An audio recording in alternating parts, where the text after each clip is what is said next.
Indra di situ cuma bisa mematung ngeliatin Pak Dion sama Aji. Cuma bisa diem dia. Sampai tiba-tiba itu pintu depan kebuka lagi. Sontak Indra nengok dong ke arah pintu. Set. Dan di situ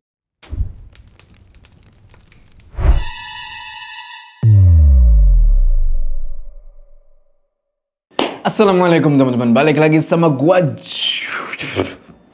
Apa kabar kalian semua? Semoga kalian semua menonton video ini diberikan kesehatan, lancar, rezeki, selalu dimudahkan urusan-urusannya, dan selalu dilindungi dari segala mara bahaya di dunia ini. Oke, kita balik lagi nih ke cerita Rantau. Kali ini Rantau season 3. Dimana di season terakhir ini kita bakal ngelanjutin perjalanan Indra nih sewaktu dia merantau di Kalimantan. Kalau kalian inget di Rantau season 2, Indra kerja nih di sebuah bengkel, ya kan? Cuma kita semua udah tahu nih, bukan bengkel ini yang bermasalah, tapi rumah yang ada di depan bengkel ini. Yang sama sekali belum tahu nih tentang ceritanya si Indra ini ngapain sih di Kalimantan, kalian tonton dulu ceritanya di sini ya.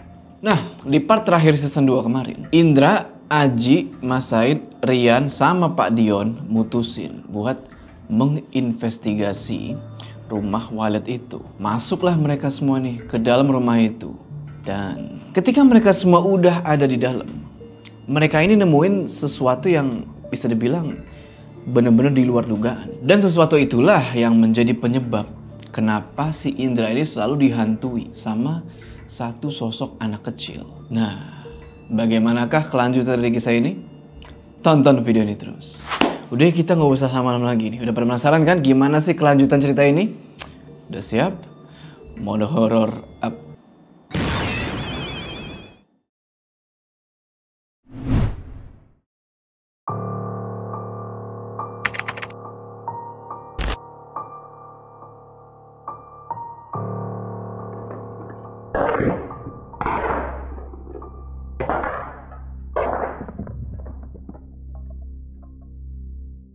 Kita tidak sendirian.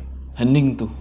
Abis Pak Dion ngomong gitu, nggak ada yang berani ngomong lagi. Semuanya langsung diem. Mereka semua cuma ngeliatin Pak Dion yang lagi ngeliat nih ke arah atas tangga. Tapi nggak ada yang turun. Nggak lama, bah! Itu suara kayak benda jatuh kenceng banget kedengeran di luar rumah. Sampai-sampai si Mas Said ini loncat sambil melukin si Rian. Langsung pada istighfar semua di situ. Astagfirullah, astagfirullah. Indra yang nggak bisa dibohongin ya juga ketakutan di situ. Mutusin buat ngedekatin Aji. Aji di situ tuh lagi komat kamit sambil merem, nggak tahu dia baca apaan. Indra nggak ngerti. Yang ada di pikirannya si Indra, wah kalau deket Aji kayaknya lebih aman nih. Udah tuh, nggak lama si Aji ini komat kamit, dia buka mata. Dia terus ngeluarin pisau kecil, set, dan dia ikut ngeliatin juga ke arah atas tangga sama kayak Pak Dion. Nah di situ nggak tahu kenapa tiba-tiba Indra ini ngerasa kalau sekelilingnya itu berasa berat banget. Sampai-sampai dia nggak kuat tuh buat nahan beratnya. Sampai akhirnya dia jatuh. Indra udah sampai yang tapi Aji ini tetap nggak bergeming. Dia nyuekin panggilannya Indra. Sampai akhirnya si Mas Said teriak juga nih, wah tolong. Pas si Indra nengok ke arah Mas Said, ternyata Mas Said itu lagi diseret. Tapi nggak tahu yang nyeret dia ini apaan. Nggak kelihatan apa-apa. Spontan Rian langsung ngejar Mas Said tuh. Kejar kan, bets. Tiba-tiba, brak! Pintu depan itu kebuka. Pintu depan yang tadinya ketutup rapet banget, tiba-tiba kebuka sendiri. Dan Mas Said dilempar keluar tuh, disusul sama Rian yang ikut keluar juga. Ngelihat itu, Indra juga ikut lari tuh sekenceng-kencengnya. Tapi baru si Indra mau sampai ke pintu nih kan, tak, brak! Pintu itu nutup lagi. Indra coba buat buka itu pintu kan, tapi nggak bisa. Terus dia coba buat ngelihat keluar nih dari jendela. Di situ dia ngelihat Mas Said udah ngegeletak di atas tanah. Sontak Indra gedor-gedor lah itu jendela kan, dak. Sambil manggil-manggilin Rian yang kelihatan lagi panik dan bingung mau ngapain. Indra teriak di situ, Yan, lu langsung balik ke bengkel aja. Tutup semua pintu, masuk kamar, kunci dari dalam. Untungnya si Rian denger tuh. Dia langsung ngangguk dan ngebawa Mas Said balik tuh ke bengkel. Abis itu Indra balik badan nih, ngarah ke Aji sama Pak Dion. Tapi ternyata mereka berdua udah ada tepat di belakangnya Indra. Indra bilang, pintunya kekunci lagi. Emang mesti cuma kita bertiga? Kita kumpulin kerangkanya, Indra. Biar Pak Dion yang ngatasin. Indra cuma bisa ngangguk di situ. Aji terus ngeluarin selembaran kain putih itu. Yang bakal mereka pakai buat ngebungkus kerangkanya Tiara. Satu persatu tulang belulang itu mereka kumpulin. Dan mereka taruh di atas kain putih itu. Nah, pas Indra sama Aji lagi ngumpulin itu tulang-tulang. Tiba-tiba. Turun Ikam!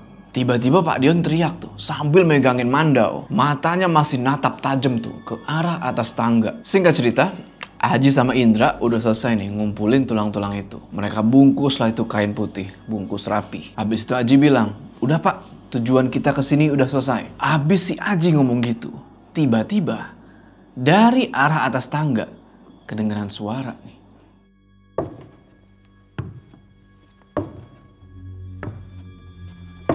Itu kayak ada orang yang lagi turun tangga. Sontak mereka bertiga makin nengok nih ke tangga itu. Cuma anehnya, itu suara langkah turun tangga makin jelas kedengeran, makin kedengeran tuh. Tapi gak ada satupun sosok yang turun. Cuma akhirnya mereka bertiga ngedenger ada suara orang ngomong nih, tepat di kuping mereka. Suara itu bilang, Keluar! Oh, perilmuan tanah seberangkah. Bukan pribumi ternyata Ikam. Keluar! Pak, udah Pak. Kita nggak perlu lanjut. Ini udah di luar batas Pak. Diam! Indra di situ cuma bisa mematung ngeliatin Pak Dion sama Aji. Cuma bisa diem dia. Sampai tiba-tiba itu pintu depan kebuka lagi. Sontak Indra nengok dong ke arah pintu. Set. Dan di situ udah ada bapak-bapak. Bapak-bapak itu gagah dan gak kalah lantang. Dia bilang, Yon, cukup! habis itu tiba-tiba kabut putih tebal banget ngumpul di dalam rumah itu. Kayak apa ya? Mungkin kayak di fogging lah itu dalam rumah. Sampai-sampai si Indra ini gak bisa lihat apa-apa di situ. Gak lama kemudian di tengah-tengah kabut tebal itu, sosok yang Indra lihat tadi di depan pintu muncul lagi. Dan sekarang sosok itu udah megangin pundaknya Pak Dion. Indra kaget di situ kan. Sosok ini kelihatan familiar. Dia bilang, Pak Sami? Indra belum minta bantuanmu. Kenapa kamu datang? Kita semua tahu kalau ini bukan teritori kita. Kalau kamu lanjutkan, nanti beliau bisa ikut turun. Kalau sampai itu kejadian, bisa rata semua tempat ini. Pak Dion yang tadinya emosi tuh langsung ngerti ngedenger penjelasannya Pak Sami. Dan gue nggak tahu gimana caranya ya Pak Sami bisa tiba-tiba muncul di situ. Akhirnya Pak Dion setuju buat ngehentiin pencarian dan keluar dari rumah itu. Oke, jalanlah mereka berempat nih ke arah pintu. Cuma belum sempat mereka berempat keluar dari bangunan itu, tiba-tiba Indra langsung merinding ngedengar suara itu kan. Dan bodohnya lagi, dia yang udah ngarah nih badannya ngarah ke pintu rumah, ngedengar suara itu di belakang, dia nengok ke belakang. Set. Dan lu mau tahu apa yang dia lihat? Pas dia center itu kan, dia nengok terus dia center, cak, itu berdiri sosok pakai jubah warna hitam. Sosok itu berdiri ngadep ke mereka semua dan rambutnya itu panjang banget nutupin mukanya. Sambil jalan keluar rumah, Indra masih tetap senterin sosok itu kan. Tek, tek, tek. Sampai tiba-tiba, blak! Pas banget. Setelah mereka semua keluar nih dari rumah itu, ngelewatin pintu, pintu itu langsung nutup sendiri. Ya udah kan. Abis itu Indra nengok lagi ke depan. Dan di situ dia kaget. Lah, Pak Sami mana? Udah balik dia, Indra. Hah? Udah. Ayo Indra. Ji, tangga masih di belakang Ji. Oh iya ya, besok pagi aja lah. Ya udahlah tuh. Akhirnya mereka bertiga balik jalan nih ke arah bengkel. Sampai di bengkel mereka taruh tuh semua perlengkapan ngegali kayak cangkul dan segala macam di depan bengkel. Indra gedor-gedor tuh rolling door sambil manggil-manggilin Rian. Yan. Aji sama Pak Dion lagi duduk di teras. Kayaknya mereka berdua lagi ngomongin sesuatu. Gak lama si Indra ini gedor-gedor, dibukain lah tuh rolling door sama si Rian. Abis itu si Indra sama Aji sama Pak Dion masuklah ke dalam bengkel. Dan mereka semua gantian nih buat ke kamar mandi, buat ya bersih-bersih. Aji selesai dari kamar mandi, Pak Dion juga selesai. Nah, giliran Indra nih yang masuk ke kamar mandi. Cuma gak tahu kenapa nih, dia tiba-tiba jadi agak ragu buat masuk ke dalam kamar mandi itu. Dia ngelihat si Rian nih. Dan si Rian ini kelihatannya dia juga nggak bersih. Baju sama badan itu masih nempel tanah, masih kotor. Tapi yang paling bikin Indra jengkel itu si Mas Said. Kayak nggak ada dosa. Badan, pakaian masih kotor sama tanah.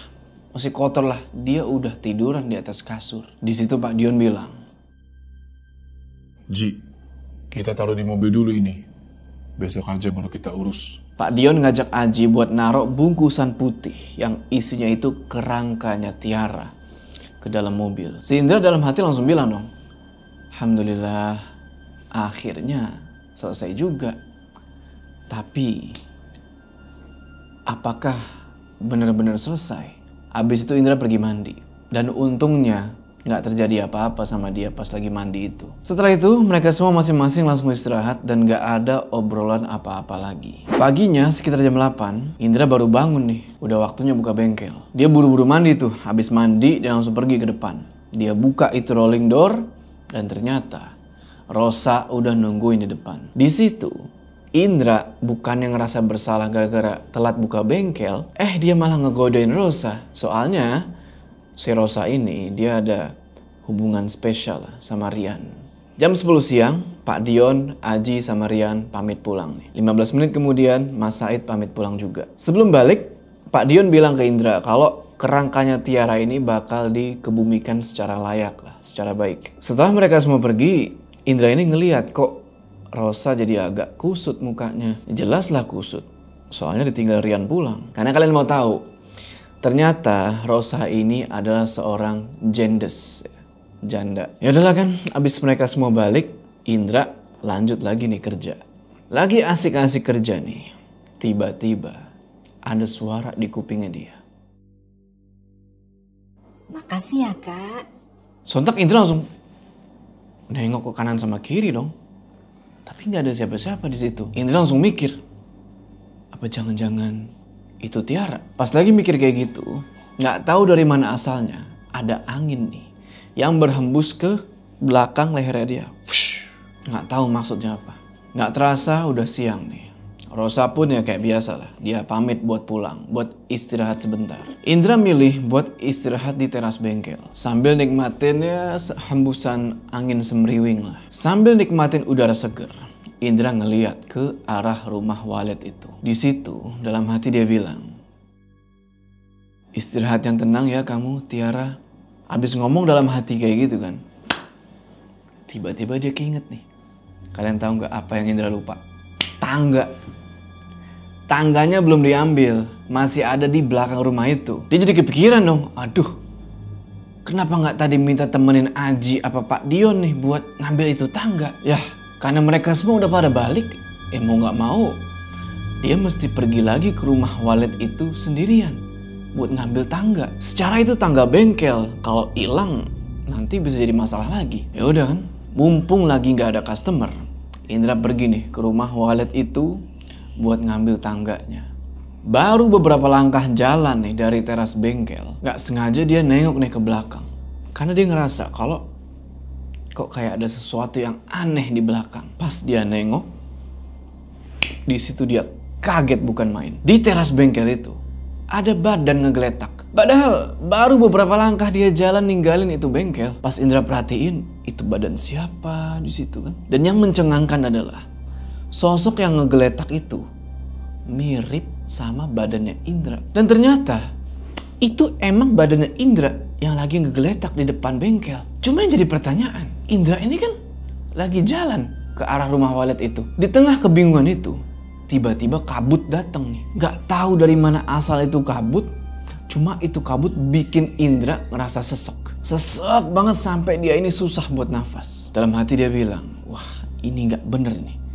Ini pasti mimpi. Indra ngomong gitu sambil nepok-nepok pipinya nih. Cuma ditepok-tepok sama dia itu, pipinya kayak mati rasa. Gak berasa apa-apa. Indra coba buat tarik nafas dalam-dalam tuh. Tapi berasa kosong. Indra bingung setengah mati di situ. Dia mikir, kok bisa kayak gini? Bukannya semua ilmu yang waktu itu dia pelajarin itu udah dibuang. Amalan apa nih yang gak sengaja dia lakuin sampai bisa jadi kayak gitu? Sempet dia pengen teriak minta tolong, tapi dia langsung sadar kalau gak bakal ada yang dengerin dia teriak. Dia perhatiin tuh sekeliling. Walaupun diselumutin kabut, tapi dia yakin bener kalau itu masih di depan teras bengkel. Lagi bingung gitu, tiba-tiba ada suara nih. Mas, Kedengeran suara laki-laki manggil nih. Tapi siapa kan? Dan dari mana? Gak lama pundaknya Indra ditepok nih. Dan suara itu bilang lagi. akhirnya kita bisa ngobrol sekarang. Suara itu tepat di belakang Indra. Dan pas si Indra nengok nih, set, itu ternyata di belakang dia itu bapak-bapak. Cuma ini bapak-bapak kayak nggak asing. Kayak pernah lihat di mana gitu. Indra coba inget-inget tuh. Inget-inget. Di situ dia baru sadar. Kalau itu adalah bapak-bapak yang waktu itu duduk di teras bengkel. Ingat gak? Yang diajak ngobrol cuma diem aja sambil ngeliatin ke arah rumah Walid itu. Dan akhirnya si bapak-bapak ini hilang. Karena dijemput sama kereta kuda yang ling ling ling ling ling. Indra nanya ke si bapak-bapak ini. Bapak yang malam itu kan? Yang malam-malam nemenin saya di sini? Iya mas, saya Hamid. Mereka berdua salaman lah tuh kan, kayak orang kenalan. Dan si Indra ini sempat merinding pas si bapak-bapak ini bilang iya. Karena berarti sekarang si Indra lagi ngobrol sama Demit. Lanjutlah mereka ngobrol tuh. Indra bilang lagi. Saya Indra pak. Saya tahu kok nama mas. Tapi bukannya bapak ini kalau ngomong pakai bahasa Jawa ya? Sebelumnya, terima kasih sudah mengembalikan Tiara ke tempat yang semestinya. Tapi... Hah? Bapak tahu Tiara? Tapi kenapa pak? saya ini orang tuanya Tiara, Mas Indra. Saya nggak tahu kenapa sampai jadi begini. Yang saya tahu, sekarang saya terjebak di sini sampai akhir nanti. Maksud Bapak? Indra agak emosi di situ. Karena dia sekarang udah tahu kalau si bapak ini adalah orang tua dari Tiara, yang artinya dialah yang udah membunuh Tiara. Di situ Pak Hamid ngejelasin tentang awal mulanya kenapa dia bisa terjebak di situ. Jadi singkatnya Pak Hamid sama istrinya ini ngelakuin sebuah perjanjian dengan iblis. Ya seperti biasalah buat urusan harta, pengen kaya. Dan dari perjanjian dengan iblis ini, bener, Pak Hamid ini jadi kaya raya. Tapi yang dia nggak tahu, perjanjian ini sebenarnya adalah perjanjian darah kandung. Pak Hamid ini udah menikah buat yang kedua kalinya. Sama istrinya yang pertama, dia punya anak. Sama istrinya yang kedua, dia nggak punya. Nah, sama istri yang pertama nih, mereka udah pisah. Nah, karena sama istri yang kedua, dia nggak punya anak, maka dari itu, si iblis ini ngambil anaknya Pak Hamid dari istri yang pertama. Pak Hamid bilang kalau dia sayang banget sama anak itu dan nggak rela lah buat ngorbanin dia. Sampai akhirnya, karena nggak tega, nggak rela ngorbanin anaknya sendiri, Pak Hamid ngorbanin dirinya sendiri. Dia mutusin kalau dialah yang bakal jadi tumbalnya. Dia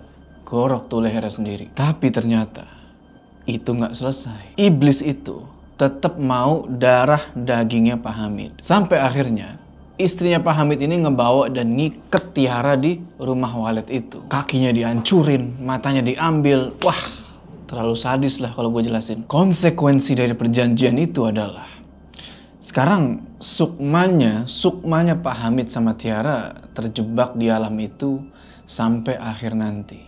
Ngedenger penjelasannya Pak Hamid, makin marah lah Indra di situ kan. Dia bilang, mending sekarang Bapak pergi. Hukuman apa lagi mas yang lebih berat dari ini? Saya melihat anak saya dihabisi, tapi saya tidak bisa berbuat apa-apa. Saya terjebak di sini dan sudah tidak ada pintu taubat. Neraka sudah di depan mata saya. Biar saya selesaikan sampai di sini. Siapa istri bapak itu? Sudah nggak ada waktu, Mas Indra. Sekarang saya harus pergi.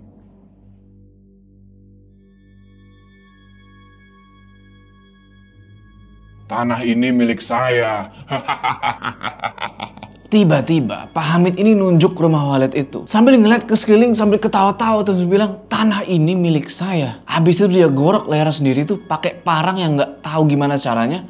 Tiba-tiba udah ada di tangannya. Sambil terus ketawa-ketawa tuh, hahaha, dia lari ke rumah Walid itu. Dan tiba-tiba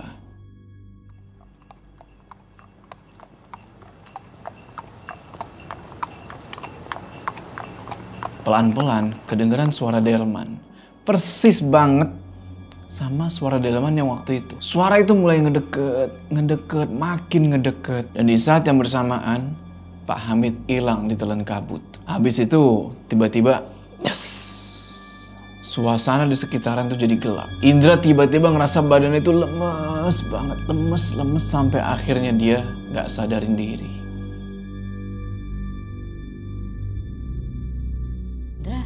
Indra, bangun.